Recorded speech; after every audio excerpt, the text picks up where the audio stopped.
Assalamualaikum Sobat Football United, ringan amatiran ala gue. eh Ya, sambil menunggu kegiatan anak ini.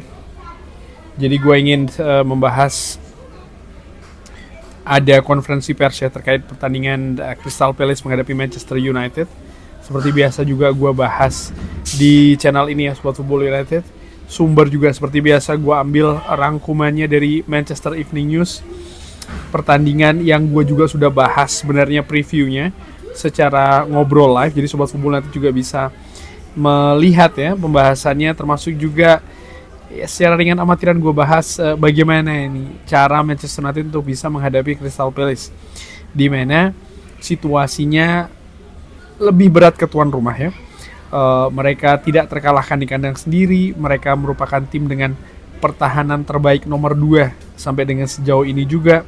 Mereka lebih positif juga dari pertandingan Premier League terakhir yang mereka lalui, di mana mereka mampu menang tandang di Molineux. Sementara ya Manchester United kita tahu sendiri ya, kalah di kandang sendiri mengejutkan menghadapi tim 10 pemain Everton. Dan juga ada informasi dari Ruben Amorim terkait dengan kondisi skuadnya. Langsung saja gua ambil sebentar ya dari Manchester Evening News, tadi sudah gua buka. Oke. Manchester United butuh untuk menang ya, ada sebuah kebutuhan untuk menang. Di klub kita ini merupakan hal yang sama, karena tahun lalu kita juga harus memenangkan setiap pertandingan, setiap waktu, dan kita mengambil setiap kritik karena kita tidak menang. Jadi di klub kita tidak ada alasan. Terkait dengan kompetisi Eropa, saya telah berbicara terkait dengan Eropa, dan saya katakan hal yang sama tahun lalu ketika kita masih berada di Eropa, artinya berada di kompetisi Eropa. Saya juga katakan hal yang sama tahun ini mengenai keuntungan dan tidak ada mengenai keuntungan dan juga kerugian ya, terkait dengan berada di Eropa. Jadi tetap tidak ada alasan. Ini terkait dengan situasi Crystal Palace yang tentu saja harus berlaga di kompetisi Eropa di tengah pekan. Apakah ini merupakan sebuah keuntungan untuk Manchester United atau tidak? Ruben Amorim mengatakan apapun itu tidak ada alasan, harus bisa menang. Tahun lalu atau tahun ini selalu untuk memenangkan pertandingan-pertandingan. Kalau saya lihat ya, ke pertandingan kita seharusnya bisa memiliki poin lebih, karena kita mengontrol beberapa pertandingan. Kita memiliki keuntungan ya di beberapa pertandingan, dan juga kita kehilangan kontrol. Jadi kalau saya lihat ke pertandingan kita seharusnya bisa mendapatkan lebih banyak poin, dan ini sangat mengecewakan, sangat membuat frustrasi, khususnya di pertandingan terakhir. Ya, gue sepakat sih itu ya. Bagaimana untuk bisa memelihara semangat tetap tinggi. Untuk memulai lagi ini sangat sulit pekannya ya, karena ini harusnya seperti itu. Ini juga sulit setelah hasil kekalahan. Tapi ini merupakan proses yang kita butuhkan untuk berlanjut. Kita butuh pergi ke pertandingan selanjutnya, dan kita harus mengerti, khususnya di liga ini ya, semuanya bisa berubah dengan sangat cepat. Jadi kita harus mencoba lagi dan fokus ke pertandingan selanjutnya. Ya, gue juga ada beberapa mungkin pendapat pesimis gitu ya, melihat apa yang ditunjukkan di pertandingan terakhir Manchester United. Tapi menurut gue gimana ya, segala sesuatunya bisa berubah sangat cepat. Dari penampilan yang seperti itu, bisa saja Manchester United berpenampilan yang sangat baik gitu ya. Di pertandingan-pertandingan sebelumnya pun mereka juga menunjukkan hal yang sama kan, dimana mereka bisa berubah juga dengan cukup drastis. Jadi dinamikanya ini masih sangat cepat sekali menurut gua naik turunnya. Lalu kabar pemain yang cedera ya, Benjamin Sesko masih membutuhkan sedikit waktu lagi. Harry Maguire juga sama. Jadi ada 2 pemain absen ini. Apakah hanya 2? Ternyata tidak. Saya mengharapkan Matheus Cunha untuk kembali di pertandingan selanjutnya, bukan yang ini. Artinya bukan di pertandingan menghadapi Crystal Palace, tapi setelahnya, artinya menghadapi West Ham. Artinya 3 pemain akan absen, Sesko, Maguire, dan juga Matheus Cunha. Nervous di squad. Apakah seperti itu keadaannya? Kalau kalian lihat ya, di pertandingan kita seharusnya bisa bermain lebih baik. Segalanya terjadi di pertandingan tersebut. kita seharusnya bisa memenangkan pertandingan tersebut. Ini nervous atau tidak ketika menghadapi Everton ya. Eh, kita memiliki sebuah perasaan ya untuk menginginkan kemenangan di pertandingan-pertandingan. Kita tahu ini terjadi di semua klub di seluruh dunia. Dan kita tahu hal tersebut. Jadi ayo kita lakukan segalanya yang tepat, yang baik ya.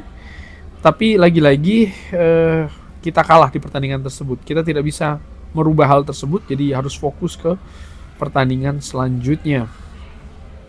Performa away. Ini ya kita tahu bagaimana performa away Manchester United juga tidak begitu bagus. Artinya oke, ada beberapa pertandingan seri tapi sempat juga kalah ya kan. Ya hal yang sama yang butuh kita lakukan dan butuh kita tunjukkan ya kepada para pemain. Kenapa kita kehilangan kontrol ketika menghadapi Nottingham Forest, kenapa kita kehilangan kontrol menghadapi Tottenham Hotspur. Dan kalau Anda lihat di pertandingan-pertandingan tersebut, sebenarnya kita ada di sana untuk dalam posisi menang. Kadang-kadang ada detail kecil yang bisa merubah segalanya. Lalu saya merasa tahun ini ketika kita bermain di home ya, di Old Trafford, intensitasnya ini lebih tinggi. Saya merasakan pertandingan-pertandingan di pertandingan home ya, intensitasnya tidak dalam level yang sama. Jadi ini merupakan hal juga yang harus kita kerjakan, kita perbaiki. Ini merupakan hal yang sulit ya, dalam arti di satu sisi kenapa mereka tidak bisa memenangkan partai away. Ada banyak masalah yang tentu saja saat ini kita berkembang. Seperti kita katakan, kita memiliki keuntungan di pertandingan away. Tapi kita juga harus tahu ya bagaimana menyelesaikan pertandingan untuk menang. Perbandingan dengan Crystal Palace. Ya, karena sama-sama bermain dengan 3 back ya kan. Kita bermain dengan cara yang berbeda. Dan Anda bisa mengerti hal tersebut dengan data. Tapi ini sangat sulit untuk dijelaskan segalanya. Ini merupakan klub yang berbeda dan mereka melakukannya lebih baik daripada kita. Dan ini sebenarnya sangat simpel, tapi kalau Anda tidak mengatakan ya bahwa kurang lebih 4-3-3 ini bermain di cara yang sama, kita bermain di momentum yang berbeda, kita bertahan. Mungkin yang maksud 3-4-3 ya, tapi yang ditulis di sini 4-3-3. But anyway, kita bermain dengan momentum yang berbeda, kita bertahan dengan space yang berbeda, kita berusaha untuk menyerang dengan gaya yang berbeda. Dan mereka hanya melakukannya lebih baik daripada kita. Saya pernah bermain menghadapi Glasner di Frankfurt dengan Sporting, jadi saya tahu pemain-pemainnya. Saya mengambil inspirasi dari semuanya. Ketika kita memiliki 2 pekan national team ya, international break, saya menyaksikan semua manajer dan mencoba untuk mengambil semua inspirasi dari yang saya bisa ambil. Saya memiliki 6 tahun sebagai manajer dan saya selalu berusaha untuk belajar dan berkembang. Dan terkait dengan wingbacks, ini juga ada pendapat yang dikatakan oleh Ruben Amorim. Kita membutuhkan waktu untuk berkembang, khususnya untuk karakter dalam tim. Saya mengatakan ya di tahun yang lalu, untuk memberikan sebuah contoh, di pertandingan terakhir kita seharusnya memiliki sesuatu yang cukup dengan 1 kaki untuk ditempatkan di sisi lain ya, untuk bermain dengan 10 orang. Ya, kurang lebih karakter seperti itulah. Dengan waktu kita mencoba untuk menjadi lebih baik lagi sebagai tim. Dan apakah kita sempurna saat ini? Belum. Tapi seperti tim lainnya juga, kita butuh waktu untuk menempatkan karakter yang tepat di setiap posisi untuk menyiapkan mereka. Saya tidak tahu bagaimana Anda membaca data terkait dengan wingback dari Crystal Palace, tapi mereka memiliki waktu bermain yang lebih banyak, menit bermain yang tidak bisa dibandingkan dengan data. Kita memiliki banyak pergantian dan kadang-kadang kita mengganti karena kita tahu kalau ini merupakan sebuah posisi yang berbeda, atau Anda ingin mengganti kaki dengan Dalo atau Patrick. Diogo Dalot dan juga Patrick Dorgue. Kadang-kadang kita memulai dengan Ahmad di depan, tapi sebagian besar waktu kita tetap ingin memenangkan pertandingan dan saya menempatkan Ahmad di kanan. Ahmad merubah posisi setiap waktu dan ini bisa merubah semua data. dan Anda melihat hal yang berbeda. Tapi lagi-lagi ya, kita melakukan hal sangat bagus sejauh ini. Mereka bermain dengan transisi yang lebih banyak daripada kita, dan lawan juga mengatur dengan cara yang berbeda di hal-hal tersebut ya. Jadi kita harus melihat lebih dalam lagi untuk bisa membandingkan kedua tim ini. Tapi di segala posisi kita bisa melakukan hal yang lebih baik lagi. Ya, jadi Ruben Amorim mengatakan ya tidak bisa langsung dibandingkan secara head to head karena memang banyak situasi yang tidak sama. Walaupun mereka bermain dengan 3 back, ternyata cara mereka bermain ini tidak sama ya. Secara prinsip mungkin ya sama, tapi bagaimana implementasi, keadaan, detail ini tentu saja tidak sama.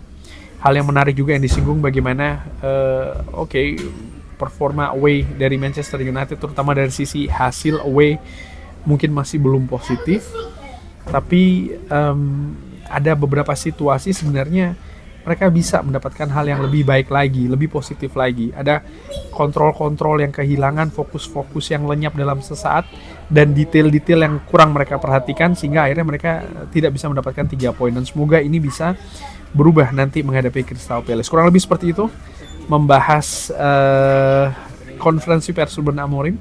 Bagaimana menurut Sobat Football United? Seperti biasa silahkan drop di kolom komen. Terima kasih sudah menyaksikan. Jangan lupa like, sholat, dan juga subscribe. Wassalamualaikum warahmatullahi wabarakatuh. Thank you.